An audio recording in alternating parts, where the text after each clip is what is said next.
भाग 26। मनीषा बोले जा रही थी, आरजू बचा ले यार, कॉलेज में सर से डांट पड़ेगी। दूसरी तरफ सर ने घर बता दिया तो मम्मी ऑमलेट बना देगी। ऐसा नहीं था कि आरजू को डर नहीं लग रहा था, पर वो दिखा नहीं रही थी। फिर वो जैसे तैसे कॉलेज पहुंची। वो लड़के पीछे नहीं थे। उन्होंने कॉलेज पहुंचकर सांस ली। उस दिन के बाद दोनों ने कसम खा ली, आइंदा ऐसा काम नहीं करेंगे। बात याद आते ही मनीषा ने झट से मुंह घुमा लिया और बोली, तौबा मेरी तौबा, अल्लाह बचाए इन लड़कों से। आरजू भी हंस दी। तभी उन्हें लगा कि उनमें से दो उनकी तरफ ही आ रहे हैं। ये फिर घबरा गई। दोनों सर नीचे करके बैठ गई। आरजू को लगा वो उनके टेबल के पास रुक गए। आरजू, तुम यहाँ? राहुल की आवाज सुनकर उसने मुंह उठाया। ओह राहुल, आप? बोलते हुए वो खड़ी हो गई। राहुल के साथ ईशान था। राहुल ने बिना उनसे पूछे आरजू के साथ बैठ गया और ईशान आरजू को देखते हुए मनीषा की बगल में बैठने लगा तो वो उसकी गोद में ही बैठ गया। मनीषा चिल्लाई तो वो ठीक से बैठा। मनीषा हैरानी से उसकी तरफ देख रही थी। कमाल है, ये भी आरजू को ही देख रहा है। हाय, ये राहुल तो कितना स्मार्ट है। वो सामने बैठे राहुल को देखते हुए सोच रही थी। बड़ा अजीब सा सीन था। राहुल और आरजू एक दूसरे को देख रहे थे। सामने बैठा ईशान आरजू और मनीषा राहुल को देख रही थी, पर दोनों का ही मोटिव अलग अलग था। ईशान तो आरजू को टाइगर के रूप में देख रहा था और मनीषा उसे अपनी फ्रेंड के लवर के रूप में देख रही थी। वो खुश थी कि उसकी फ्रेंड को इतना हैंडसम पति मिला है। राहुल आरजू से बोला, आरजू ये ईशान, तुम तो पहचानते ही हो इसे। दोनों ने ईशान की तरफ देखा तो वो आरजू को ही देख रहा था। आरजू ने हेलो कहकर हाथ बढ़ाया। ईशान हाथ पकड़कर देखता ही रह गया।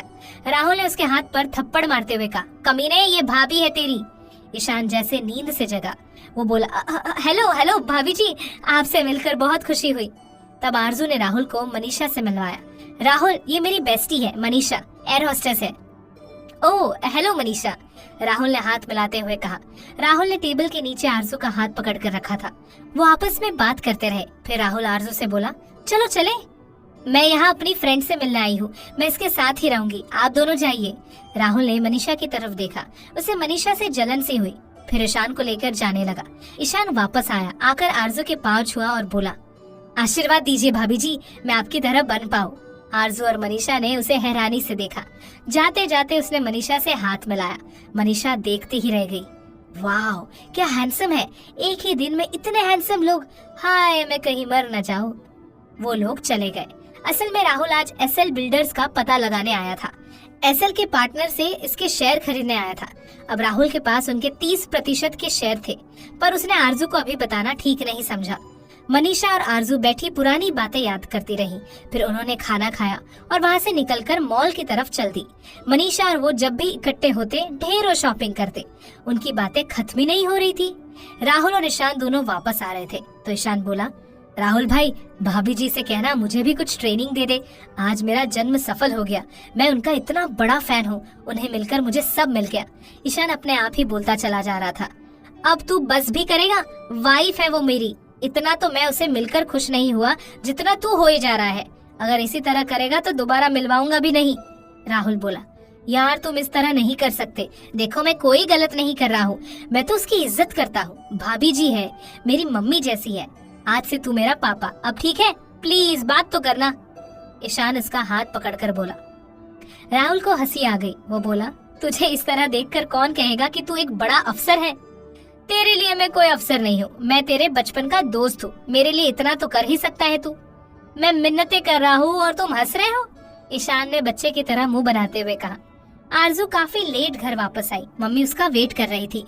वो अंदर आई तो मम्मी को देखकर बोली, अरे मम्मी आप यहाँ, आप सोई नहीं अभी तक? जिसकी जवान बेटी आधी रात तक बाहर हो वो कैसे सो सकती है भला? मम्मी बोली। आरजू उनसे लिपट गई। मेरी प्यारी मम्मी, अब मैं बच्ची नहीं हूँ, इसीलिए तो ज्यादा चिंता होती है कि तू अब बच्ची नहीं रही। मम्मी मैं मनीषा के साथ थी, हम मॉल गए, मूवी देखी, फिर शॉपिंग गए, टाइम का पता ही नहीं चला। आरजू बोली, बेटे मुझे बहुत डर लगता है कि पहले जैसा दोबारा ना हो जाए, बड़ी मुश्किल से मिली हो तुम। मम्मी ने उसे गले लगाते हुए कहा। मम्मी चलो आज आपको अपना एक सीक्रेट बताती हूँ।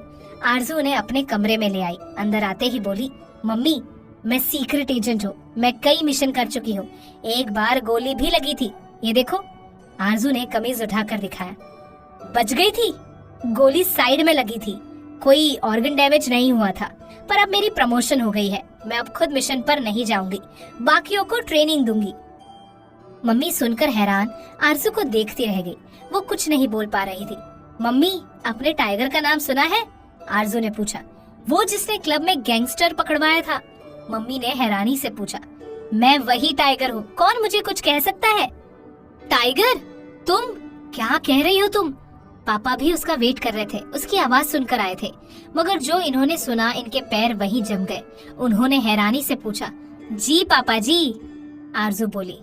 एक सड़क पर सौम्या, आरजू की सौतेली बहन, एक महंगी कार में एक लड़के के साथ बैठी जा रही थी। लड़का देखने में ठीक ठाक था, लेकिन उसकी हर चीज में उसकी अमीरी झलक रही थी। सौम्या बोली, तुम आज कुछ परेशान लग रहे हो, क्या बात है? जब से मिली हूँ ऐसे ही मुंह बनाया हुआ है, मुझसे कोई गलती हो गई क्या? नहीं, असल में कंपनी में दिक्कत हो रही है। कोई चोरी छिपे हमारे कंपनी के शेयर खरीद रहा है।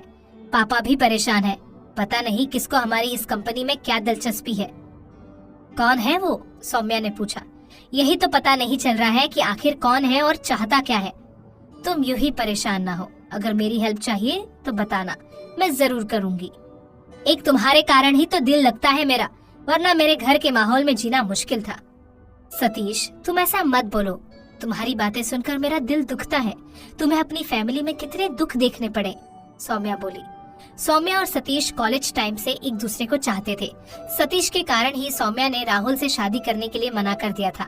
सतीश एसएल बिल्डर्स के मालिक का बेटा था। राहुल घर आ गया था, उसने सारी फाइल्स चेक की, फिर उसने आरजू की भेजी हुई लिस्ट देखी। ये लिस्ट 5 शेयर होल्डर्स की थी, जिनके पास एसएल बिल्डर्स के शेयर थे। वो लिस्ट को ध्यान से पढ़ने लगा। सुंदरलाल 40%, मिसेस सुंदरलाल 10%, सतीश 10%, प्रकाश गुप्ता 5%, देव कुमार 5%। अब पहले 3 को तो वो भूल ही जाओ, वो तो अपने शेयर बेचेंगे नहीं। ये प्रकाश और देव का पता लगाना पड़ेगा। राहुल ने अभिषेक को फोन किया। अभिषेक, ये लिस्ट सेंड कर रहा हूँ। सुंदरलाल की डिटेल्स तो तुमने निकाली थी, अब उसकी पत्नी, बेटे और ये 2 दोस्तों की बैंक डिटेल्स निकाल कर भेजना, और उनकी पर्सनल डिटेल्स भी निकालना। डोंट वरी सर, हो जाएगा। रिजल्ट सुबह तक आपके टेबल पर होगा, अभिषेक बोला। उसकी बात सुनकर राहुल बोला, मुझे तुमसे यही उम्मीद थी, चलो कल मिलते हैं। उदय का घर? क्या कह रही है ये? मुझे तुम लोग कुछ समझते भी हो या नहीं? अभी मैं जिंदा हूँ, दादाजी गुस्से से बोले। पापा की जोर से बोलने पर दादाजी और उदय, जो अभी जाग रहे थे, उठकर आ गए। पापा, दादाजी, मैं आपको बताना चाहती थी, असल में उस घर में मेरी सौतेली माँ और उसकी बेटी मुझे बहुत तंग करते थे। बस पापा ही मेरा ख्याल रखते थे।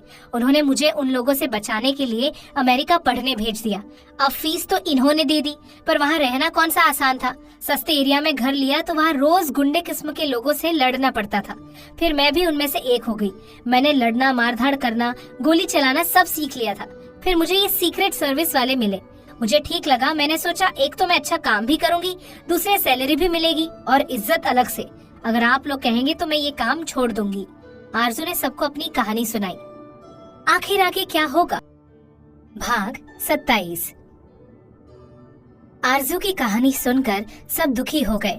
मम्मी की आंखों से पानी रुकने का नाम ही नहीं ले रहा था। बेटे, अगर कहो तो उस सुनील का सत्यानाश कर देते हैं। वैसे भी उसकी कंपनी कोई खास काम नहीं कर रही है, दादाजी बोले। पापा और उदय उनकी बात से सहमत थे। नहीं पापा, मैं मानती हूँ कि उन्होंने मुझे ज्यादा प्यार नहीं दिया, लेकिन जब मुझे पता चला कि मैं उनकी बेटी नहीं हूँ, तो वो मुझे लगने लगा कि उन्होंने मेरे लिए बहुत कुछ किया। सबसे अच्छी बात यह है कि उन्होंने मुझे अमेरिका भेज दिया। मैं कुछ भी हूँ उनकी वजह से हूँ। मेरी मम्मी जिसने मुझे पाला था, वो मुझे दिल से प्यार करती थी। अगर ये चाहते तो उनके मरने के बाद मुझे किसी अनाथालय में छोड़ सकते थे, पर इन्होंने ऐसा कुछ नहीं किया। इन्होंने मुझे आज तक ये पता नहीं लगने दिया कि मैं उनकी अपनी बेटी नहीं हूँ। ये तो मैंने उस दिन पूछा तो उन्होंने बताया कि मैं उन्हें जंगल में मिली थी। उस दिन जाने क्यों वो मेरे गले लगकर बहुत रोए। सच्ची दादाजी, मैंने उन्हें माफ कर दिया। उन्होंने जितना किया वो भी बहुत ज्यादा है, आरजू बोली। देख उदय, हमारी बेटी कितनी सियानी है। बस इन्हीं बातों के कारण लोग बेटियां मांगते हैं, दादाजी बोले। कहकर उन्होंने आरजू को गले लगा लिया। पापा और उदय भी ऊपर से हक करने लगे। मम्मी भी उनमें शामिल हो गई। अगले दिन राहुल कंपनी में पहुंचा ही था कि अभिषेक वहां आ गया। वो बोला, सर आपका काम कर दिया है, ये लीजिए। उसने लैपटॉप राहुल की तरफ घुमाते हुए कहा। राहुल ने ध्यान से देखा, उनकी सारी डिटेल्स आ गई थी। उसने देखा कि इन लोगों के खाते में हर महीने सुंदरलाल 20 लाख के करीब रुपए डालता था। यही नहीं, प्रकाश की पत्नी के खाते में कभी 20 तो कभी 30 लाख रुपए डाल रहा था। वो अभिषेक से बोला, वेल डन अभिषेक, ओके अब तुम जाओ, फिर काम हुआ तो बुलाऊंगा। तब उसने आरजू को फोन किया। हेलो मेरी जान, क्या कर रही हो? सो रही थी, आरजू बोली। हमारी नींदें उड़ाकर खुद वहाँ आराम से सो रहे हो? राहुल शायरी के अंदाज में बोला। अब मुझे क्या पता कहाँ नींदें गवाई आपने, मुझे यूं ही बदनाम न करो, आरजू बोली। अच्छा छोड़ो ये सब, बस आ जाओ। क्यों, क्या काम है? अगर काम नहीं हुआ तो नहीं आओगी? अच्छा बाबा आती हूँ, लेकिन कहाँ? कंपनी में, चलते वक्त कॉल कर देना। कहकर राहुल ने फोन बंद करके ईशान को फोन लगाया। हेलो, कहाँ हो? कब से बेल बज रही है? नहा रहा था। हाँ, कोई काम है क्या? कंपनी आ सकता है क्या अभी? यार तू पहले बताया कर, अब यहाँ देखना पड़ेगा, मैं कुछ पूछ के आता हूँ। चल ठीक है, मैं आरजू से अकेले ही मिल लूंगा, कोई मिन्नत कर रहा था तो मैंने सोचा मिलवा दूं, पर अब टाइम ही नहीं है तो क्या कर सकते हैं, राहुल चिढ़ाते हुए बोला। क्या भाभी जी आ रही है? मैं अभी आया, कहकर ईशान ने फोन बंद करके अपने अफसर से कहकर जल्दी जल्दी निकल गया। राहुल आरजू की कंपनी आई, वो सीधे राहुल के कमरे में पहुंच गई। वहाँ ईशान और राहुल बैठे बातें कर रहे थे। आ गई, आओ यहाँ बैठो। आरजू को देखकर राहुल ने सोफे पर अपने पास बैठने का इशारा करते हुए कहा। भाभी जी आशीर्वाद दीजिए, ईशान उसके पैर छूते हुए बोला। आरजू घबरा कर पीछे हटते हुए बोली, ये सब क्या है? राहुल ने बताया, ये तुम्हारा फैन है और तुमसे ट्रेनिंग लेना चाहता है। आरजू बोली, ठीक है आप आराम से बैठिए, मैं सिखा दूंगी आपको, बस इसलिए इतनी सुबह उठाया? अरे नहीं, यहाँ आकर बैठो तो सही, राहुल बोला। फिर उसने दोनों को एक एक फाइल दी। दोनों ने पढ़कर फाइल टेबल पर रखी और आरजू से पूछा, अब क्या इरादा है? देखो, अब मैंने इनके 30% अपने नाम करा लिए हैं। अब उनकी पत्नी और बेटे के 20% और फ्रेंड्स के 10% अपने कब्जे में करने हैं। कैसे, ये तुम सोचो। तीनों सोचने लगे। आरजू बोली, ये जो प्रकाश की पत्नी है, उसे सुंदरलाल पैसे क्यों देता है? इस बात का हम फायदा उठा सकते हैं। एक औरत की सबसे बड़ी कमजोरी उसका पति और बच्चे होते हैं। उसे अगर पता चला कि उसका पति उसे धोखा दे रहा है तो उसे जलन से भरकर कुछ भी कर सकते हैं। आरजू की बात सुनकर राहुल और ईशान ने एक साथ उसकी तरफ देखा। क्या हुआ, क्या मैंने कुछ गलत कह दिया? आरजू ने उनसे पूछा। अरे नहीं, बल्कि हम तो इसीलिए देख रहे हैं कि ये आइडिया हमें क्यों नहीं आया, जबकि मैंने तो ये आजमाया हुआ है। जलन के चलते तो तुम्हारी असलियत सामने आ गई थी, राहुल ने हंसते हुए कहा। यार तुम जो भी कहो, इन जैसा दिमाग तो नहीं पा सकते। भाभी जी आप ग्रेट हो, क्या आइडिया है, ईशान बोला। राहुल ने उसे घूर कर देखा। अब कैसे करना है ये काम? ईशान ने बात को बदलते हुए कहा। ये मुझ पर छोड़ दो, मैंने हैरी को लगाया हुआ है काम पर, देखते हैं वो क्या लेकर आता है, आरजू बोला। वो किसी काम का भी है, जब देखो हैरी हैरी करती रहती हो, राहुल ने चिढ़कर कहा। ईशान मैं कह रही थी ना कि कैसे जलन बहुत बुरी होती है, उसने राहुल की तरफ इशारा करते हुए कहा। दोनों हंस पड़े। राहुल और चिढ़कर बोला, हम यहाँ काम के लिए इकट्ठा हुए हैं, कोई हंसी मजाक करने के लिए नहीं। उन्हें और हंसी आ गई। उन्हें हंसता देख राहुल को भी हंसी आ गई। कुछ देर हंसने के बाद राहुल बोला, आरजू तुम्हें एक बात और बतानी थी। वो जो सुंदरलाल का इकलौता बेटा है, जानते हो उसकी गर्लफ्रेंड कौन है? नहीं तो मुझे नहीं पता, कौन है? आरजू ने हैरान होकर पूछा। तुम्हारी सौतेली बहन सौम्या। क्या सौम्या? लेकिन किसी को पता भी नहीं कि उसका कोई बॉयफ्रेंड भी है, आरजू ने और हैरान होते हुए कहा। और ये कुछ दिनों का रिलेशन नहीं है, उसका कॉलेज टाइम का है, राहुल ने बताया। ओह, तभी उसने मुझे उस कॉलेज में एडमिशन लेने की वजह बाहर भेजना ठीक समझा। क्या मैं ऐसी लगती हूँ जो किसी का बॉयफ्रेंड चुरा ले? ना बिल्कुल नहीं, राहुल और ईशान एक साथ बोले।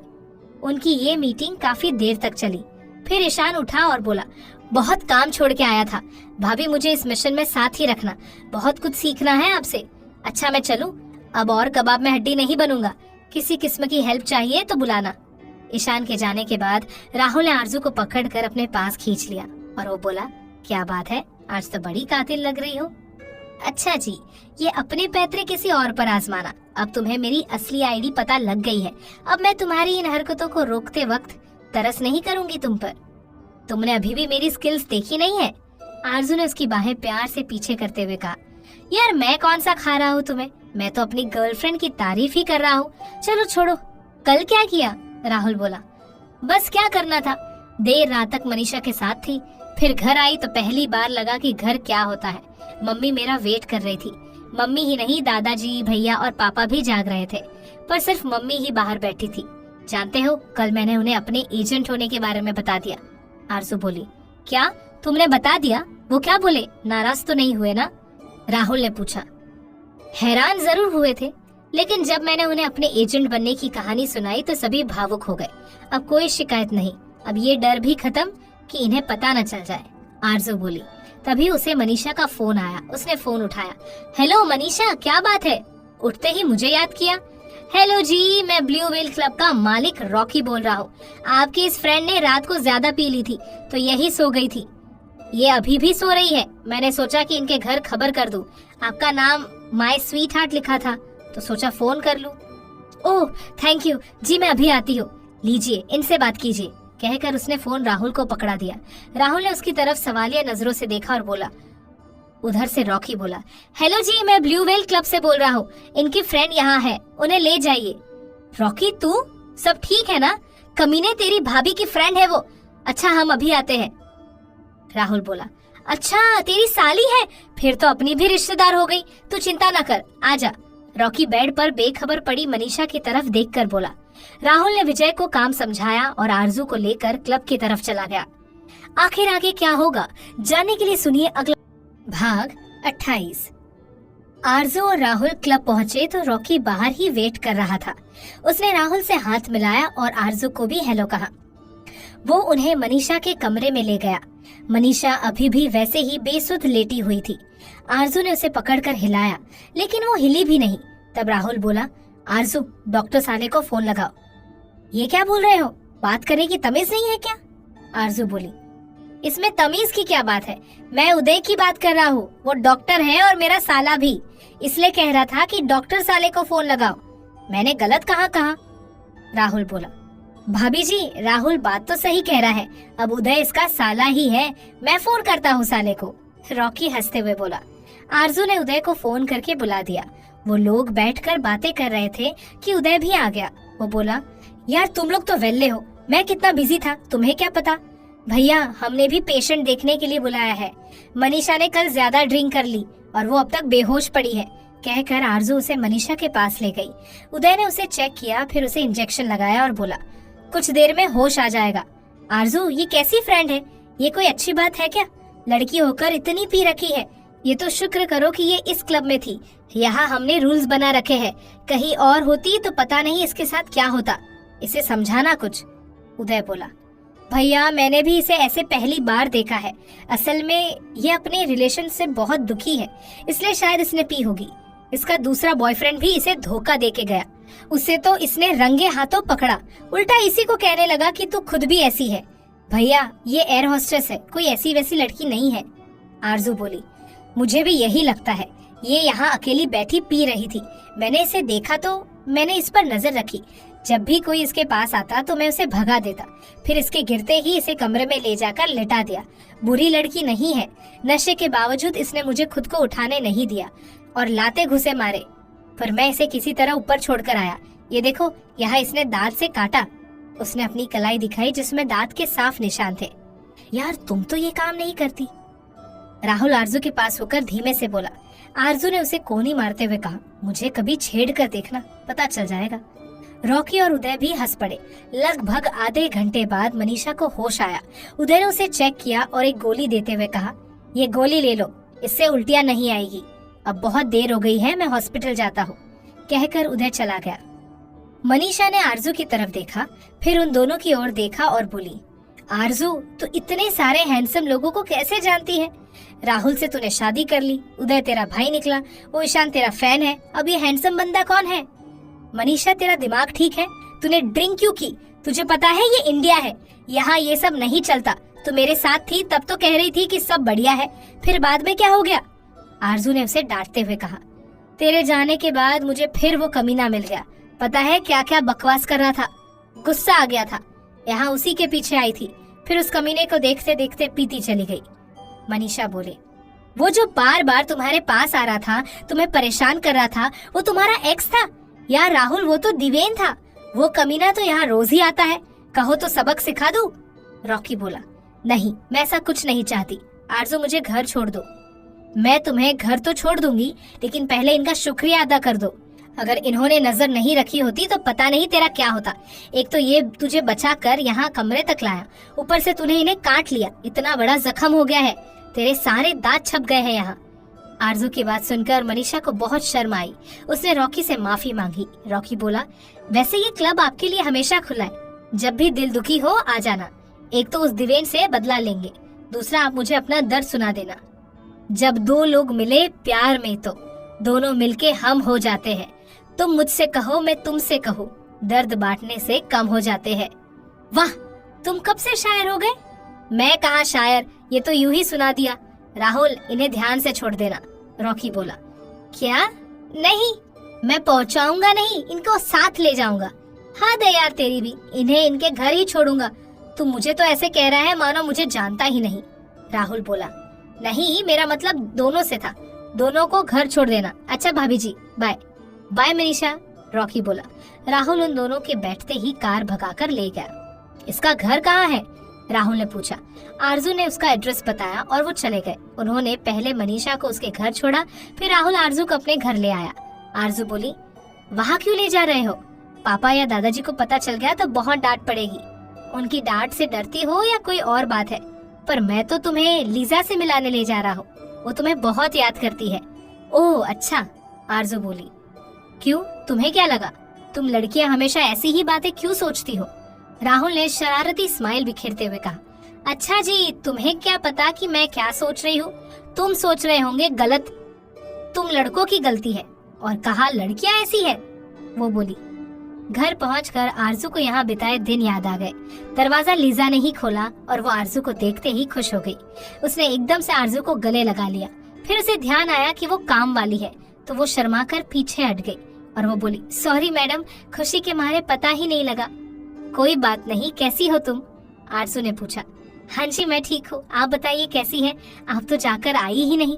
मुझे डर था कि शायद आप नहीं आएंगी, लेकिन सर ने कहा था कि आपको लेकर आएंगे। मुझे बहुत खुशी है कि आप आ गए। आइए, आप अंदर आइए, कहकर वो आरजू को अंदर लेकर आई। आरजू ने देखा घर में कुछ भी नहीं बदला था, हर चीज अपनी जगह ठिकाने पर थी। उसकी आंखें भर आई। राहुल ने उसके कंधे पर हाथ रखकर पूछा, क्या हुआ? बस वो दिन याद आ गए, आरजू बोली। अब पुरानी यादों को भुला दो, हम मिलकर नई खुशनुमा यादें बनाएंगे, कहकर उसने उसके आंसू पोंछ दिए। लीजा चाय लेकर आ गई। उसने आरजू से पूछा, दीदी जी, आपका सामान कहाँ है? मैं बाहर तक देख कर आई, कुछ नहीं है। लीजा, मैं अभी मिलने आई हूँ, रहने में फिर आऊंगी। मुझे मेरे असली माँ बाप मिल गए हैं। अब राहुल के पापा आ जाए तो ये लोग मुझे लेने आएंगे तो मैं आ जाऊंगी, आरजू बोली। फिर लीजा खाना बनाने चली गई। आरजू अपना कमरा देखने गई।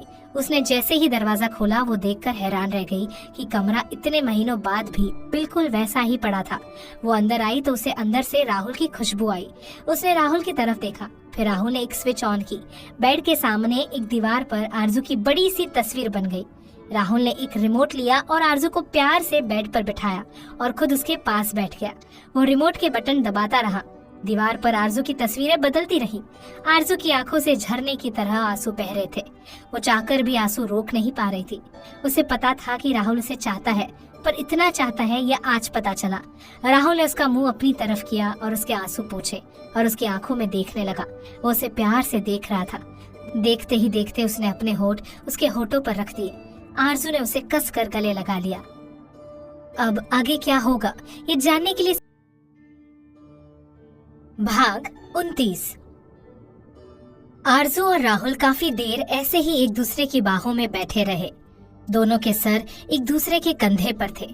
आरजू ने उससे कहा, चलो राहुल, अब घर छोड़ाओ, काफी देर हो गई है, सभी वेट कर रहे होंगे। ओह नहीं, मैंने नहीं जाने देना, तुम मेरी हो, अब मेरे पास ही रहो, राहुल ने बच्चे की तरह कहा। पागल ना बनो, जैसा बड़े ने तय किया है वैसा ही करेंगे। जब पापा आ जाएंगे तो तुम मुझे लेने आ जाना, ठीक है? फिर मैं हमेशा के लिए आ जाऊंगी, आरजू बोली। खाना खाकर राहुल उसे उसके घर छोड़कर आ गया। लीजा भी आरजू का घर देखने तैयार होकर उनके साथ आ गई। वो घर पहुंचे तो आरजू देखकर हैरान रह गई। घर को फूलों और लड़ियों से सजाया गया था। ऐसा लग रहा था मानो किसी की शादी हो। शादी के माहौल की तरह ही हलचल हो रखी थी। नौकर यहाँ वहाँ काम करते भाग रहे थे। आरजू ने राहुल की तरफ देखा।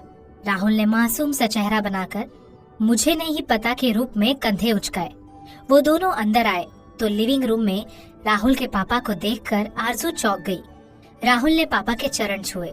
उन्होंने उसे गले लगाते हुए कहा, बहुत खुशी हुई देखकर कि तूने मेरा कहा मानकर इसे शादी करने के लिए मना लिया। आरजू ने भी उनके पैर छुए और वो बोले, जीती रहो बेटी, दूधो नाओ पूतो पलो। बेटा, इसने मुझसे वादा किया था कि जिस दिन आप वापस आएंगे मैं आरजू को फिर से आपकी बहू बना लूंगा, इसलिए ये तुम्हें लेकर आया है। आज हम तुम्हें छोड़ आएंगे और कल तुम दोनों की शादी है। पापा, इतने जल्दी कैसे ये सब होगा? आरजू ने हैरान होकर पूछा। कुछ जल्दी नहीं हुआ। जिस दिन तुम्हें हाँ की थी उसी दिन हमने और राम ने ये तैयारियां शुरू कर दी थी।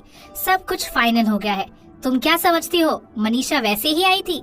उसे राहुल ने ही बुलाया है ताकि वो शादी में शामिल हो सके, और वो जो आज क्लब वाला सीन भी हुआ तुम्हें घर से दूर रखने के लिए ही किया गया था। तुम इतनी बड़ी सीक्रेट एजेंट हो, तुम्हें जरा भी शक नहीं हुआ कि मनीषा शहर से इतनी दूर इसके क्लब में ही क्यों गई? कभी तुमने उसे ड्रिंक करते देखा है? तुमने सोचा नहीं कि उसने बेहोश होने तक क्यों पी? फिर रॉकी के हाथ ही क्यों लगी? फिर डॉक्टर कोई भी आ जाता, उदय को ही क्यों बुलाया? सब तुम्हें घर से दूर रखने की कोशिश कर रहे थे ताकि हम घर सजा सके। अब कल तेरी शादी हो जाएगी, ये घर फिर से खाली हो जाएगा। तेरे आने से रौनक सी थी हम बेजान जिंदगियों में। कहते कहते दादाजी की आंख भर आई। पापा भी आंख साफ कर रहे थे। मम्मी तो रसोई के कोने में ही छुपकर रोने लगी। आरजू भी दादाजी के गले लगकर रो पड़ी। पापा जी, दादाजी, आप लोग दिल छोटा ना करें। मैं रोज दिन में एक बार आरजू को आप लोगों से मिलाने ले आऊंगा, मैं वादा करता हूँ। इसके साथ मैं भी रोज आऊंगा, एक के बदले दो। आप फिर मुझे ना कहना कि ये रोज ही आ जाता है। राहुल ने उन्हें हंसाने के लिए हंसते हुए कहा, अरे बेटा, कैसी बातें कर रहे हो? तुम्हारा स्वागत है बेटा, जब मर्जी हो तब आओ। हमारे दिल तुम्हारे लिए हमेशा खुले हैं। तुम्हारा दर्जा तो उदय और आरजू से भी बड़ा है। तुम हमारे कलेजे के टुकड़े को जो रखोगे। दादाजी हंस पड़े और अपने सीने से लगी आरजू के सर पर हाथ फेरते हुए बोले, मुझे इनसे बड़ा दर्जा नहीं चाहिए, इनके जितना ही दे दीजिए। कहकर राहुल ने भी आरजू को बीच में लेकर दादाजी को हग कर लिया। सभी हंसने लगे। राहुल के पापा भी ये देखकर खुश थे कि राहुल आरजू के कारण बदल गया है। तभी उदय, रॉकी, ईशान और मनीषा भी आ गए। वो भी काफी कुछ लेकर आए थे। अच्छा राहुल, अब घर चले, वहाँ का काम भी तो देखना है। राहुल के पापा बोले, पापा, वहाँ पर मैंने सब करवा दिया है, आप चिंता मत करें, आपके जाने तक सब हो जाएगा। फिर उन्होंने राहुल और आरजू को एक सोफे पर बिठा दिया। माँ ने आरजू को सर पर चुन्नी लेने को कहा। राहुल ने पूछा, ये सब क्या है? उदय बोला, बलि से पहले बकरे की सेवा तो कर ले। सभी हंसने लगे। राहुल के पापा ने लीजा की मदद से उसे लाल चुनर उड़ाई। फिर बड़ा सा लिफाफा और जेवर के डिब्बे, एक मिठाई का एक डिब्बा उसके गोद में रख दिया। राहुल को अब समझ आया कि पापा घर की वजह यहाँ क्यों आए और लीजा ने क्यों साथ आने को कहा। तो उन्होंने ये सब पहले ही सोचा हुआ था। उसने पापा की तरफ शरारती स्माइल से देखा। पापा हंसते हुए बोले, मुझे ये लुक ना दे, ये सब तेरे इन दोस्तों की दादाजी की मिली भगत है, हम तो बस मोहरे हैं। इसके बाद आरजू के मम्मी पापा ने मिलकर राहुल को वो सामान दिया जो वो लेकर आए थे। इसमें उसके लिए सूट, मिठाई का डिब्बा, सोने का कड़ा और सोने की चेन थी। राहुल ने मना किया, लेकिन दादाजी के कहने पर उसे लेना पड़ा। जब दादाजी ये सब कर रहे थे तब उदय ने राहुल को गले लगाकर बधाई दी और धीरे से उसकी पॉकेट में कुछ डालकर धीरे से बोला, रिंग्स है, डाल दे। फिर उनके पीछे हटते ही राहुल ने पॉकेट से रिंग निकाली और आरजू को हाथ आगे करने को कहा। उसकी उंगली में रिंग डाल दी। फिर आरजू ने भी ऐसा ही किया। सभी तालियां मारने लगे। अगले दिन आरजू की शादी थी। मम्मी, पापा, उदय किसी न किसी काम में बिजी थे। शादी बहुत ही धूमधाम से हुई। दुनिया भर के बड़े बड़े बिजनेसमैन आए थे। हर तरफ धूम थी। शादी शहर के सबसे बड़े पैलेस में थी। आरजू तैयार होने के लिए बड़े पार्लर में आई हुई थी। मनीषा उसके साथ थी। आरजू दुल्हन के रूप में बहुत ही प्यारी लग रही थी। मनीषा पहले ही तैयार हो गई थी। वो बैठी आरजू को देखे जा रही थी। उसने अपनी उंगलियों पर आंख से काजल लगाकर आरजू के कान के पीछे लगाया और बोली, बहुत ही प्यारी लग रही हो, कहीं मेरी ही ना नजर लग जाए। कहकर वो हंस पड़ी। रॉकी उन दोनों को लेने आया। कार में बैठते ही आरजू उसे देखकर बोली, तुम लोगों ने मिलकर अच्छा उल्लू बनाया मेरा। भाभी जी, हम कुछ नहीं कर सकते। हमें जैसे जैसे ऑर्डर मिला हम करते रहे। स्क्रिप्ट और डायरेक्शन सब राहुल की थी, रॉकी बोला। लेकिन जो भी हो, क्रेडिट तो तुम एक्ट्रेस को जाता है। मुझे मनीषा पर जरा भी शक नहीं हुआ। मुझे लगा शायद सच में शराब पी ली हो। और आप तो कमाल कर रहे थे। वो क्या शायरी कह रहे थे? दर्द कम होते हैं। वाह, बिल्कुल नेचुरल। सच में उस दिन मुझे लग रहा था कि शायद तुम्हें मनीषा से प्यार हो गया है। और हाँ, वो बाइट वाला क्या सीन था? वो निशान कहाँ से आया था? आरजू बोलती चली गई। अरे वो कोई बाइट के निशान नहीं थे। ये तो कुछ दिन पहले एक शराबी के साथ लड़ाई के वक्त बोतल लग गई थी। रॉकी बोला। और रही बात इससे प्यार की, तो कल तो नहीं हुआ था। आज इतनी सुंदर लग रही है, ऊपर से मौका भी है, दस्तूर भी है। भाई हमारे यहाँ की साली है, आधी घरवाली है, तो हमारी तो पूरी घरवाली बन सकती है। घरवाली माय फुट। आईना देखा है कभी? तुम जैसों को पति बनाना तो दूर, मैं नौकर भी ना रखूं। मनीषा हंसते हुए बोली। हाँ, अब मुझे शादी जैसा माहौल लगा, जहाँ लड़की और लड़के वालों में प्यारी सी नोकझोंक होती है, आरजू बोली। वो लोग पैलेस पहुँच गए। उदय उन्हीं का वेट कर रहा था। उसके आते ही उसे कमरे में ले जाकर बिठा दिया। यहाँ से मेन गेट साफ दिखता था। मनीषा और आरजू बैठे बातें कर रहे थे कि बारात आ गई। मनीषा भाग के बाहर आ गई। उसे रिबन कटाई के लिए जो खड़े रहना था, उस तरफ रॉकी, ईशान और राहुल थे, और इस तरफ वो अकेली। अब वो क्या करे? तब उदय उसके साथ आ गया और बोला, तुम अकेली नहीं हो, मैं हूँ तुम्हारे साथ। सोच समझ कर बोलना, कमीनो। आरजू दूर खड़ी सब देख रही थी। वो लोग नोक-झोंक कर रहे थे। फिर काफी देर बाद उनकी सेटिंग हुई और रिबन काट कर वो लोग अंदर आ गए। सब यूं हंसी मजाक करते रहे। फिर आरजू को बाहर ले आया गया। जयमाला कराई गई। फिर उन्हें मंडप में ले जाया गया। राहुल की नजरें आरजू से हट ही नहीं रही थी। वो उसे बहुत ही सुंदर लग रही थी। कितने ही घंटे लगे वचन और फेरों में।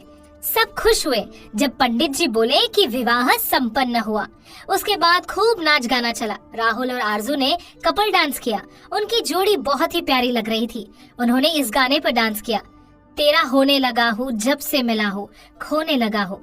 दोनों बहुत आराम से डांस कर रहे थे। सब उन्हें देख रहे थे और सभी तारीफ कर रहे थे कि जोड़ी बहुत ही सुंदर है।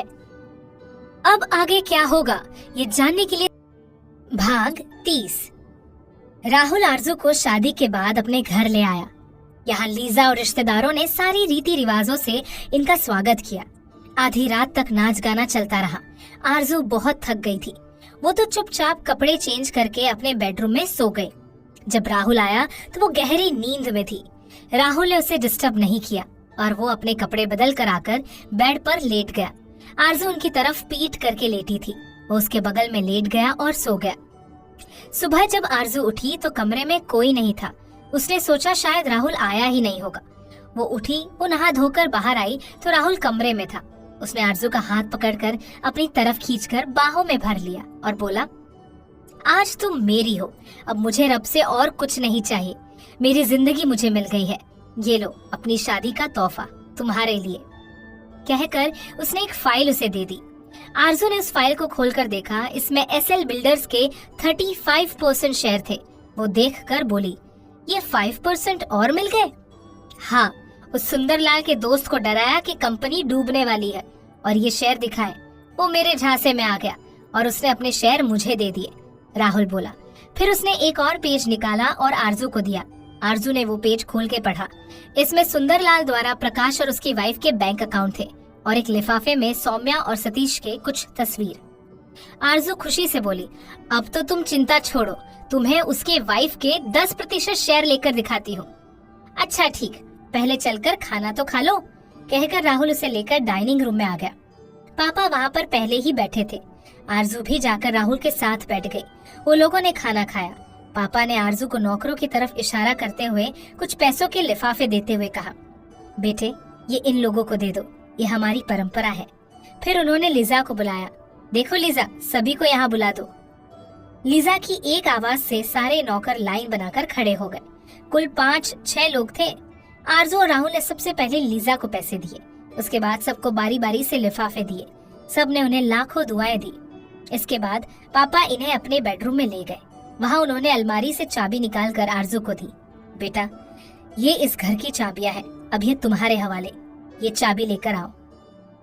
वो दीवार के पास गए और वहाँ लगी स्विच दबाई। दीवार एक पर्दे की तरह पीछे हट गई। अंदर एक सीक्रेट रूम था, वहाँ तिजोरी थी। उस गोल्डन चाबी से इसे खोलो। आरजू ने ऐसा ही किया। अंदर सोना ही सोना पड़ा था। आरजू ने इतने गहने कभी नहीं देखे थे।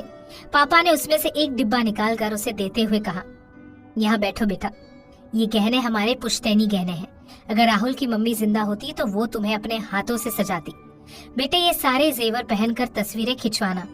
ये देखो, ये राहुल की मम्मी के हैं, ये मेरी मम्मी और ये मेरी दादी के। ये सब ने ये गहने पहनकर फोटो खिंचवा कर यहाँ रखी है। ये एक तरह से हमारी खानदानी औरतों के हैं। फिर इसी तरह अपनी बहू को देकर फोटो खिंचवा कर रख देना। सबको इस बारे में समझा देना। कहकर पापा जी ने वो डिब्बा आरजू को दे दिया। उन्होंने फोटोग्राफर बुलाया हुआ था। आरजू ने सारे जेवर पहने और फिर फोटोज खिंचवाई। फिर सारे गहने वापस तिजोरी में रख दिए। तुम सच में कोई महारानी लग रही थी, वो सब पहनकर, राहुल ने आरजू से कहा। आरजू मुस्कुरा दी। फिर वो दोनों लिविंग रूम में पापा के पास आकर बैठ गए। राहुल बोला, पापा आप यहाँ कब तक है? मेरा मतलब है इस बार कितनी लंबी छुट्टी लेकर आए हैं? बेटा, मेरा वहाँ बहुत काम पड़ा है, मुझे आज ही जाना है।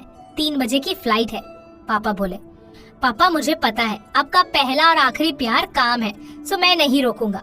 आप अपना काम देखिए, लेकिन जल्दी वापस आइएगा। फिर दोपहर 2 बजे वो पापा को एयरपोर्ट छोड़कर अपने घर आ गया। राहुल वापस आया तो उसने देखा कि आरजू सारे गिफ्ट्स खोलकर देख रही थी। राहुल चुपचाप दरवाजे पर खड़ा उसे देखता रहा। वो हर गिफ्ट को खोलने के बाद कभी खुशी में तो कभी दुख में हंसती। राहुल को उसे देखकर हंसी आ रही थी। वो धीरे से उसके पास गया, उसे डराना चाहता था, पर आरजू ने उसे पहले ही देख लिया था। वो सीक्रेट एजेंट यूं ही नहीं बनी थी। वो बोली, छोड़ आए पापा को। उफ़ो, तुम तो जरा से भी मजा नहीं लेने देती। सोचा था तुम्हारा डरा हुआ चेहरा देखकर मजा आएगा, लेकिन राहुल ने गहरी आह भरी। जनाब, अभी कल तो शादी हुई है, अभी से पछताने लगे? आरजू ने छेड़ते हुए कहा। पछताए मेरे दुश्मन, मुझे तो बड़ी मुश्किल से मेरी जिंदगी मिली है। कहकर उसने आरजू को पकड़कर अपनी तरफ खींच लिया और उसे बेतहाशा चूमने लगा। आरजू ने उसे रोका, पर वो मानने वालों में से नहीं था, और अब तो वो उसकी पत्नी थी, तो वो रुकता भी क्यों? लीजा स्नैक्स लेकर उनके कमरे तक आई।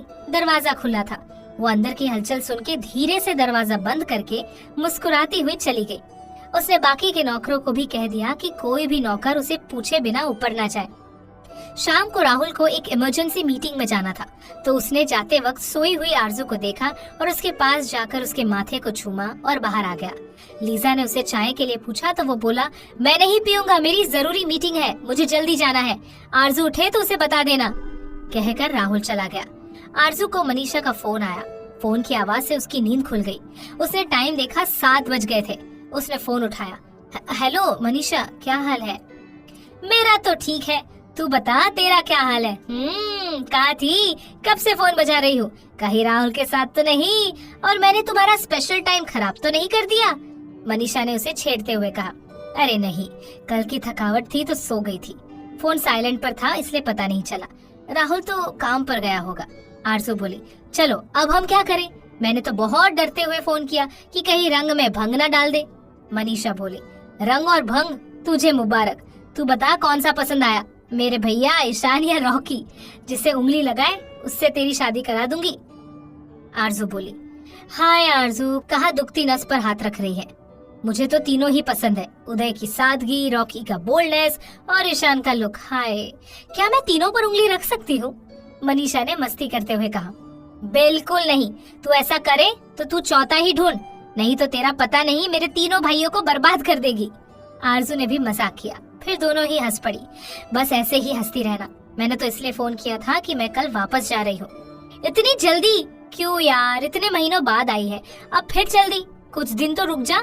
आरजू बोली, मन तो मेरा भी नहीं कर रहा जाने का, पर क्या करूं, फोन आ गया, जाना ही पड़ेगा। आज मम्मी के पास जा रही हूँ, आज रात वहाँ रुक कर कल चली जाऊंगी। सुबह ही पता चला। तुझे बताना चाहती थी पर सोचा कि तेरी कल की शादी हुई है, सो काम होंगे, इसलिए नहीं किया। ये तो कोई अच्छी बात नहीं है। मैं सोच रही थी कि तुझसे अब मिलूं, पर तू आंटी के पास जा रही है। सच यार, घर के लिए मिठाई तो ले जाती। कितने बजे जाना है मुझे बता, मैं भिजवा देती हूँ।